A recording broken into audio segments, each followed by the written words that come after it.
ఎంత ఘోరంగా తయారవుతారంటే బయట దేశాల్లో మన పరువులు తీయడానికి చచ్చిపోతున్నారు. మన పైలట్స్ బయట కంట్రీలో, ఇండియన్స్ మన దేశస్తులు బయట కంట్రీకి వెళ్ళినప్పుడు చాలా డిగ్నిటీగా వ్యవహరించాల్సిన అవసరం ఉంది. అదే విధంగా అఫీషియల్ పొజిషన్స్ లో కానీ కొన్ని మంచి మంచి పొజిషన్స్ లో ఉన్న వాళ్ళు ఇంకా డిగ్నిఫైడ్ గా ప్రవర్తించాల్సిన అవసరం చాలా ఉంది. అయితే ఏమైందంటే వ్యాంకోవర్ లో కెనడాలో పైలట్, మన Indian pilot, air India pilot, ఇతను నెక్స్ట్ ఫ్లైట్ తీసుకోవాల్సిన అవసరం ఉంది.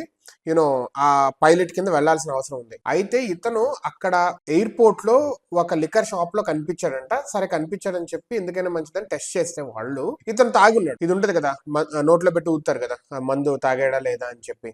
ఆ టెస్ట్ చేస్తే లిక్కర్ టెస్ట్, ఇతను తాగి ఉన్నాడు. దీంతో వాళ్ళ కోపం వచ్చింది. అదే విధంగా అక్కడ కేసులు ఏవైతే ఉన్నాయో అవి దబాయించారు అతని మీద. అండ్ అది wrong, which is really wrong. మన ఎయిర్ ఇండియా వాళ్ళు క్షమాపణ చెప్పారు వాళ్ళకి, కెనడా అఫీషియల్స్ కి. అండ్ కెనడా అఫీషియల్స్ వాళ్ళు ఏంటిది అసలు ఇట్లా తాగి వెళ్ళటం ఏంటి, అది పైలట్ వాడొక్కడ పోవటం కాదు, వాడు ఏమన్నా తప్పులు చేస్తే గనక ఫ్లైట్ లో ఉన్న వాళ్ళందరూ పోతారు. అసలు దేశ పరువు తీయటానికి ఎందుకురా మీరు ఇట్లా చేస్తారు? నార్మల్ ట్రావెలింగ్ కే తాగిన తర్వాత వద్దు, ఎక్కిన తర్వాత ఒకవేళ కనుక అది ఇంటర్నేషనల్ ఎయిర్లైన్స్ అయితే కనుక లోపల ఇస్తారు, అప్పుడు తాగొచ్చు. పైలట్ తాగడం ఏంటి? నేల మీదే డ్రంక్ అండ్ డ్రైవ్ అసలు ఒప్పుకోవట్లేదు. నీ గాల్లో ఎటు గుద్దిపారు నువ్వుతావు అర్థం కాదు. అండ్ నువ్వు అసలు ఆ మత్తులోకి వెళ్ళిపోతే పరిస్థితి ఏంటి? అక్కడ పరువు తీయద్దురా బాబు మన భారతదేశాన్ని. చాలా డిగ్నిఫైడ్ గా ఉండండి. తాగి ఎందుకు వెళ్తున్నావు? అలాంటప్పుడు తాగాలి అనుకున్నప్పుడు క్యాన్సిల్ చేసుకుంటా, నాకు ఇవాళ సెలవు కావాలనుకుంటాం, ఏదో ఒకటి చెప్పుకోవాలి. కెనడా వాళ్ళు ఆల్రెడీ మన మీద ఎక్కుతారు ఊరికే. ఇప్పుడు చూడు వాళ్ళు ఇంకా రెచ్చిపోతారు. వాళ్ళు రాయల్ పోలీస్ అకాడమీ వాళ్ళంతా కామెంట్ చేస్తున్నారు మన భారతదేశ వాళ్ళు ఇలాగా అది ఇది అని చెప్పి. ఎయిర్ ఇండియా వాళ్ళు క్షమాపణలు చెప్తున్నారు. దయచేసి